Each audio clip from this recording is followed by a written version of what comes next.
السلام عليكم ورحمة الله وبركاته. أصحابتي إذا إن شاء الله ميل كستoo adduunka joogtaan kusoo dhawaada channelkayga Ikram Beauty New. haddii aan ugu cusub tahay soo dhawow, haddii aad hore joogtana sidoo kale soo dhawow. Subscribe kana taawo, gambaleelkana taawo si aad ula socoto fiidash xiga aan soo gelinayo mar walba. haddii aad ka heshana lagta ha ka ilaawin, insha Allah waa free.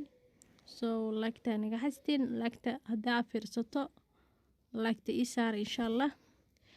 maanta waxaan ka sheekeynaa sunniyaha waxa oo noo bixinayo insha Allah. meesha waxa ku haysanaa black castor oil. kana waxa waaye suufka oo dhagaha lagu tirtirto. cotton haddii aad taqaano suuf taqaano insha Allah. castor black Jamaican waaye. marka black Jamaican castor oil ka masha Allah timaha oo sunniyaha timaha wax walba saad ay kugu soo bixinaysaa. haddii ay adag tahay oo rabto saliid inaad ku qasatid, saliidda oo almond oil-ka ayaa lagu dhex qastaa. soo marka saddexdooda dhala ayaa iskula shubaysaa labadooda. saliid saytuun haddaad rabto kula qasan kartaa. marka sidaas ayaa u marinaysaa sunniyaha. haddii aad rabto indhaha baalashooda waa marsan kartaa. adiga 15 bir gudihiisa waa ka dareemaysaa inay indhaha iyo sunniyahaaga isbedeleen oo wax badan ku darsameen oo sunniyo masha Allah ay ku noqdeen waa dareemaysaa. black Jamaican castor oil haddii ay haysanin saliidda alaala saliidda haysato oo fiican ayaa isku dardarsan kartaa, ayaa marsan kartaa ka hor intaadan isku dardarin.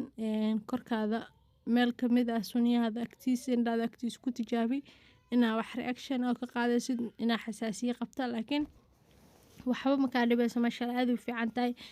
black castor oil-ka dadka oo indhaha hoostooda ka madow saaid ay ugu fiican tahay. indhaha madmadowga dhan wuu ka ba'aya. masha Allah. tartiib ayaana farta oo faraantiga la gashta ayaa markaas tartiib ugu masaajeynaysaa. markii aad marsanaysid fartaada caadiga oo farta shulka ku xiga ha isticmaalin, farta dhaxana isticmaalin, farta kale to faraantiga la gashta isticmaal. tartiibna uga masaajee si oo markaas madmadowga iyo kaaga yaraadan hurdadana badso. sunniyahana sidoo kale to habeenka markaas seexad tagto marso. markaa marsato subaxina waa iska dhaqay. markaa bas habeen walba marka marso, habeen walba markaa marsato 15 biri markaa joogto mise 2 isbuuc joogto waad arkaysaa natiijada insha Allah kugu soo kororto. hadii waa 2 isbuuc, 2 isbuuc sugaysa natiijo fiican ayaa ka dareemaysaa. dadka markay sunniyaha qalinka marsanaya waa aragta qalinka xoog loogu xoqa soo sunniyada dhan qofku uu ka daadanaya. dadka qaarna ma u dhalanin walba sunniyo badan, marka dadka qaarna u dhashteen sunniyo badan. marka bini'aadamka isku mid maahan.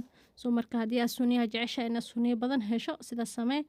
saliidda castor oil-ka haday kugu adag tahay saliidda oo almond-ka, saliidda looska ama saliidda saytuunka ayaa ku dhex qasan kartaa.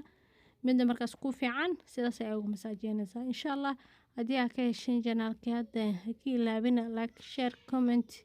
asxaabtiina kale la wadaaga insha Allah. waxa aad jeceshahay inaan soo geliyo hoos igu soo qora. videoga waxay ka codsatay abaayo aad ay u mahadsan tahay ayadana insha Allah inay daawan doonto. marka assalaamu calaykum. sidaas ay u egtahay black Jamaican castor oil-ka. soo marka nooca helaysidna waa isticmaali kartaa. waxa ay dhib ay leedahay malaha, isku baakada ma ku imaadaan, laakiin taa helaysid ayaa isticmaali kartaa insha Allah.